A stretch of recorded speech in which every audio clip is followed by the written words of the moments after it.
ሕወሓት ኣብ ክብር ዘለና ይህልውና ሓደጋ እዩ ኣትዩ ክብር ዘለ ፀገም እዩ ገጢሙና ተፀገም ብሓንሳብ ዱብ ኢሉ ዝመፀ ነገር ኣይኮነን በብእዋኑ ንዝረኣዩ ፀገማት እንዳተቃለስና ናቃለልናዮ ናኣለልናዮ ስለዘይ መፃና ተዋህሊሎም ተኣጅሉ ነትውድብ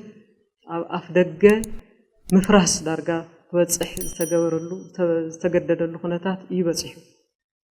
እዚ ሙሉእ ናይቲ መሪሕነት ፀገም